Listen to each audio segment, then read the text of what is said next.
तो चलिए दोस्तों, मैं दादा साहब माने दीक्षा एजुकेशन चैनल में आप सभी का तहे दिल से स्वागत करता हूँ। आज मैं लेके आ रहा हूँ आपके सामने हिंदी व्याकरण का एक नया विषय, वो है समास।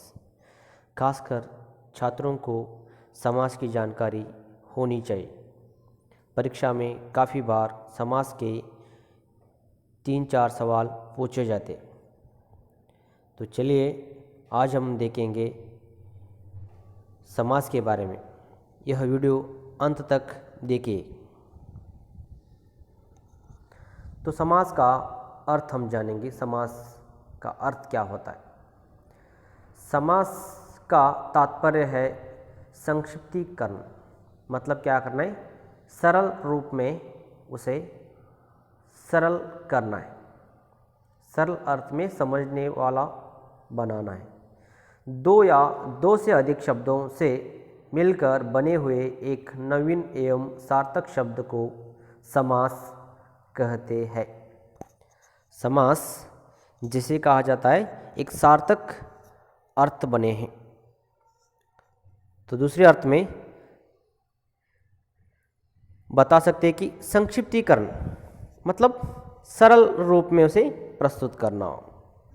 तो देखिएगा, रसोई के लिए घर, रसोई के लिए घर, इसे हम रसोई घर भी कह सकते हैं। संस्कृत एवं अन्य भारतीय भाषाओं में समास का बहुतायत में प्रयोग होता है। जर्मन आदि भाषाओं में भी समास का बहुत अधिक प्रयोग होता है। तो समास कितने प्रकार के होते हैं? समास का अर्थ क्या होता है? आज हम देखेंगे। तो चलिए समास की परिभाषा देखेंगे। समास की परिभाषा क्या है? किसे समास कहेंगे? समास का अर्थ क्या होता है? सामासिक शब्द, समास के नियमों से निर्मित शब्द सामासिक शब्द कहलाते हैं। इसे समस्त पद भी कहते हैं। समास होने के बाद विभक्तियों के चिन्ह अथवा परसर्ग लुप्त हो जाते हैं। जैसे राजपुत्र, जैसे उसे करने के बाद, जैसे कि राजा का पुत्र, हम क्या कहेंगे? उसे राजपुत्र कहेंगे। राजा का पुत्र राजपुत्र कहेंगे। तो चलिए आगे चलते हैं। तो समास का विग्रह कैसे किया जाए? तो समास का विग्रह कैसे किया जाए उसे देखेंगे। सामासिक शब्दों के बीच के संबंध को स्पष्ट करना समास विग्रह कहलाता है। जैसे कि शब्द क्लिष्ट हो, जैसे कि रसोई घर, और राजपुत्र मतलब राजा का पुत्र, रसोई घर मतलब रसोई के लिए घर, रसोई घर कहा जाता है। इसीलिए हम इस उदाहरणों के माध्यम से भी समास के बारे में जानकारी ले सकते हैं।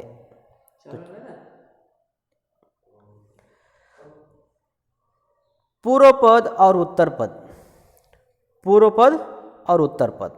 तो देखिएगा, समास के अर्थ को जानने से पहले, अर्थ और उसके साथ समास को उदाहरण या प्रकार जानने से पहले हमें पूर्व पद किसे कहा जाता है और उत्तर पद किसे कहा जाता है, इसकी जानकारी हमें होनी चाहिए। समास के दो पद, पद मतलब शब्द होते हैं। पहले पद को पूर्व पद और दूसरे पद को उत्तर पद कहा जाता है। जैसे गंगा जल, इसमें गंगा पूर्व पद है, जल उत्तर पद है।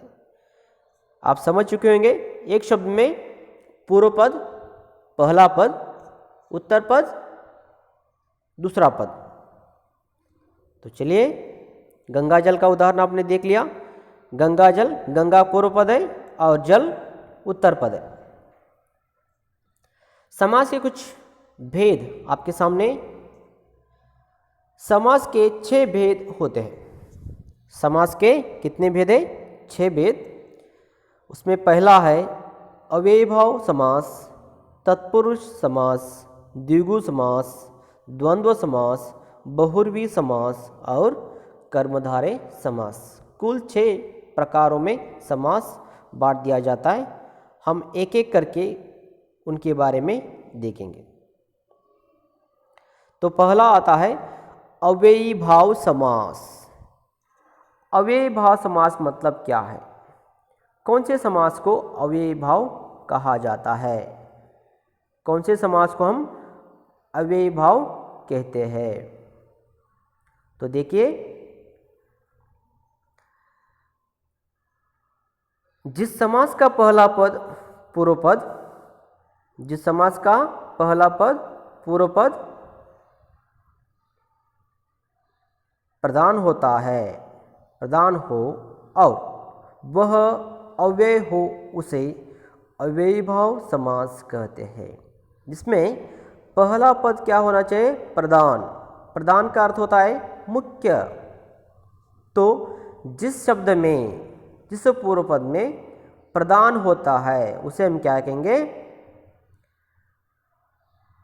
अव्ययीभाव समास कहेंगे। उदाहरण के लिए जैसे यथामति, मति के अनुसार, और दूसरा है आमरण। यथामति और आमरण। उदाहरण के लिए यथामति का क्या हुआ? मति के अनुसार हुआ। और आमरण का क्या हुआ? मृत्यु कर। इसमें यथा और या अव्यय है।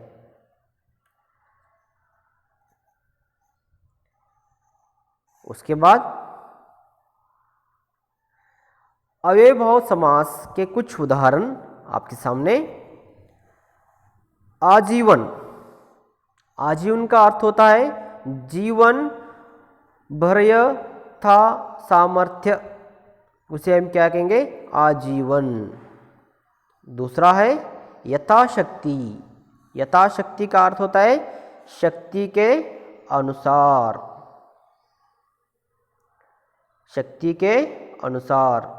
और तीसरा है यथाविधि, विधि के अनुसार। तो आगे है यथाक्रम, क्रम के अनुसार। और आगे है भरपेट, पेट भरकर। और हर रोज, रोज रोज।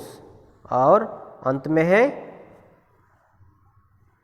हाथों हाथ, हाथी हाथ में। ये कुछ उदाहरण जिसके तहत आपको अव्ययीभाव समास को पहचानना बिल्कुल आसान हो जाएगा।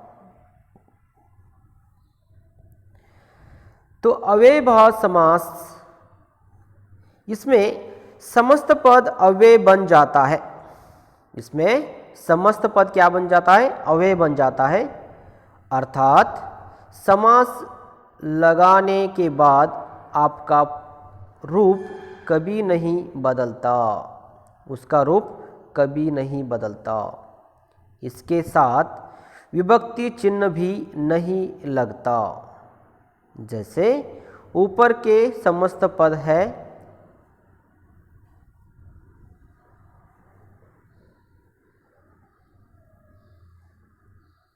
बहुत सारे अव्ययीभाव के समास हमने उदाहरण देखे। उसके साथ आगे चलते हैं। तत्पुरुष समास। तत्पुरुष समास। तत्पुरुष समास मतलब क्या है? तत्पुरुष समास जिस समास का पूर्व पद प्रधान हो और जिस समास का उत्तर पद प्रधान हो। जैसे कि क्या होता है? जैसे कि पूर्व पद प्रधान होता है उसे हम क्या कहेंगे, अव्ययभाव समास होता है।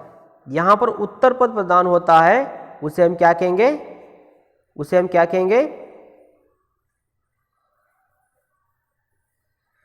इसे हम तत्पुरुष समास कहते हैं। कहा जाता है कि उत्तर पद प्रधान हो और पूर्व पद गौण हो, उस समास को क्या कहा जाता है, तत्पुरुष समास कहा जाता है। देखिएगा यहाँ पर तुलसीदास, तुलसी द्वारा कृत, उसे हम क्या कहेंगे, कृत मतलब रचित, तुलसी कृत या तुलसी द्वारा कृत। ज्ञातव्य विग्रह में जो कारक प्रकट हो उसे कारक वाला वह समास होता है। उदाहरण अच्छा हुआ। तो विभक्तियों के नाम के अनुसार तत्पुरुष समास के 6 भेद होते हैं। फिर तत्पुरुष समास में 6 भागों में बांटा गया है। उसमें पहला है कर्म तत्पुरुष। कर्म तत्पुरुष का उदाहरण होता है गिरह कट, गिरह को काटने वाला। दूसरा है करण तत्पुरुष, मन चाहा, मन से चाहा। आगे है संप्रदान तत्पुरुष। संप्रदान तत्पुरुष के उदाहरण रसोई घर, रसोई के लिए घर। आपादन तत्पुरुष देश निकाल, देश से निकाल। उसके बाद है संबंध तत्पुरुष। संबंध तत्पुरुष का उदाहरण है गंगा जल, गंगा का जल। आगे है अधिकरण तत्पुरुष। अधिकरण तत्पुरुष में नगरवास, नगर में वास हुआ हो, रहने वाला हो। तत्पुरुष समास के प्रकार इस प्रकार है। और नत्र तत्पुरुष समास।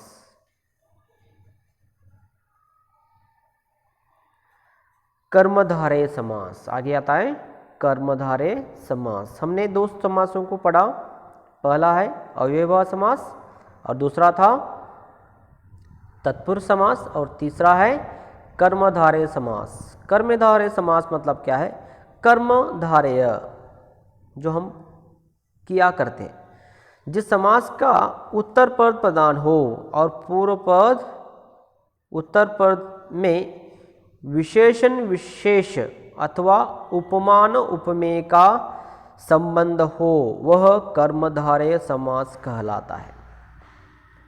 इस कर्मधारय समास में क्या होता है,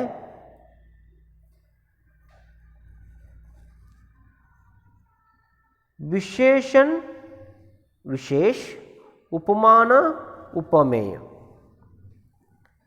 इससे क्या हो जाता है, उपमान उपमेय विशेषण का विशेष और उपमान का उपमेय।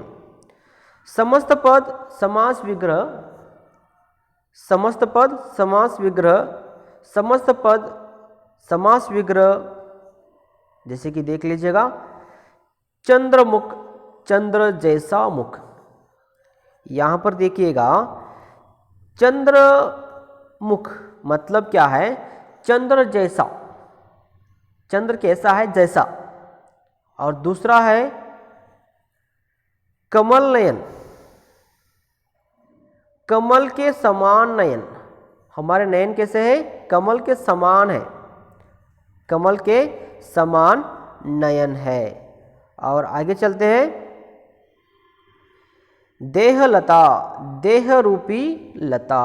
ये सभी कर्मधारय के, कर्मधारय समास के उदाहरण है। और है नीलकमल। नीलकमल का अर्थ होता है नीला है कमल। आगे पीतांबर, पीला अंबर मतलब वस्त्र, पीतांबर। और आगे है सज्जन, सत अच्छा जन। और अंत में आता है नरसिंह, नरों में सिंह के समान।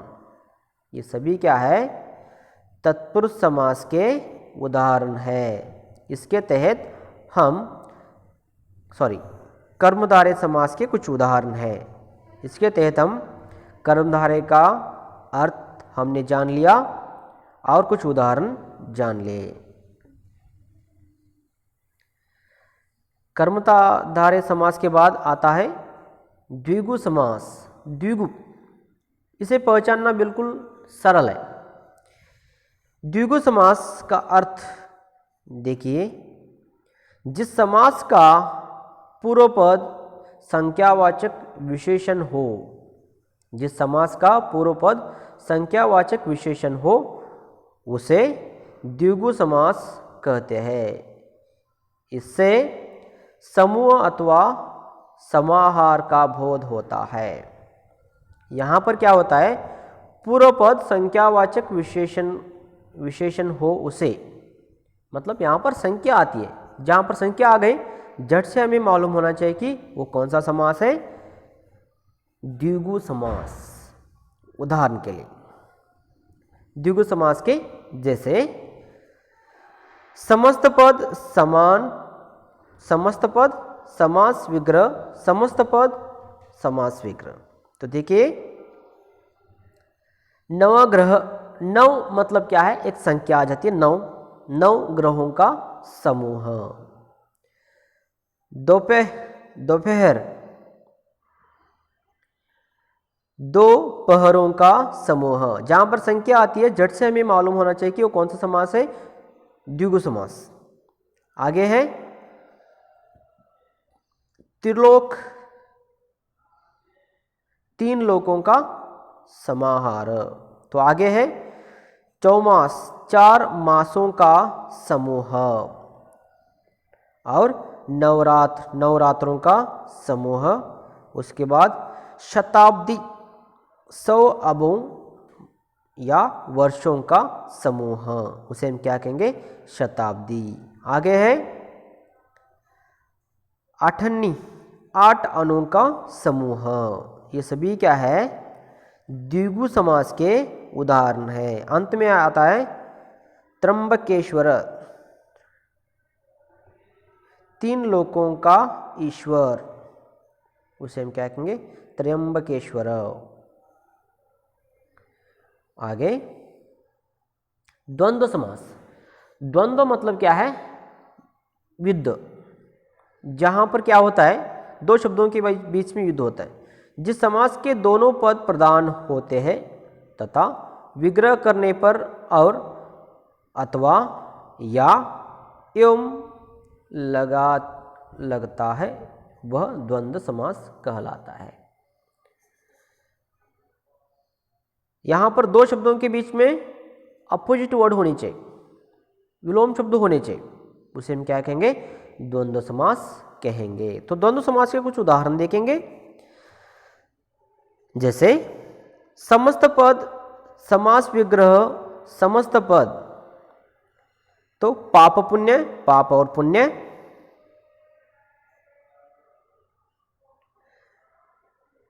अन्न जल, अन्न और जल। सीताराम, सीता और राम। खरा खोटा, खरा और खोटा। ऊंच नीच, ऊंच और नीच। राधा कृष्ण, राधा और कृष्ण। ये सभी क्या है, द्वंद्व समास के उदाहरण है, जिसके चलते हम जल्दी से द्वंद्व समास क्या है उसकी जानकारी ले सकते हैं। तो अंत में आता है बहुब्रीहि समास। बहुब्रीहि समास वो होता है जिस समास के दोनों पद प्रधान हो, जिस समास के दोनों पद प्रधान हो और समस्त पद के अर्थ के अतिरिक्त कोई सांकेतिक अर्थ प्रदान हो, उसे बहुब्रीहि समास कहते हैं। इसका सरल अर्थों में आपको बताना चाहूँगा। बहुब्रीहि मतलब क्या है, यहाँ पर जिस समास में दोनों पद प्रधान होते हैं, दोनों पद प्रधान होते हैं और एक नए अर्थ को उत्पन्न करते हैं, उसे हम क्या कहेंगे, बहुब्रीहि समास कहते हैं। तो बहुब्रीहि समास के कुछ उदाहरण इस प्रकार है। दशानन, दश है आनंद, दश है आनंद, मतलब क्या है, किसके 10 आनंद होते हैं, जिसका अर्थात रावण। नीलकंठ, नीला जिसका कंठ, मतलब कौन, शिव। सुलोचना, लोचन जिसके अर्थात मेघनाद की पत्नी। पीतांबर, पीला है अंबर, वस्त्र, जिसका अर्थ है श्री कृष्ण, जो कुछ धारण करने वाला। यहाँ पर पूर्व पद दोनों प्रधान है, लेकिन अर्थ किसी दो तीसरे को दे रहा है। जैसे कि आपने सुना, पीतांबर क्या है, पीला है अंबर, अर्थात क्या है, श्री कृष्ण जो धारण करता है। लंबोदर, लंबा है उदर, मतलब पेट, जिसका अर्थ गणेशी। दुरात्मा, बुरी आत्मा वाला, दुष्ट। श्वेतांबर, श्वेत है जिसके अंबर, मतलब वस्त्र, अर्थात सरस्वती जी। ये है बहुब्रीहि समास के कुछ उदाहरण। आज हमने देखा कि समास के प्रकार, अर्थ और उदाहरण के माध्यम से हमने आज सीखा समास किस तरह अर्थ और उदाहरण होते हैं।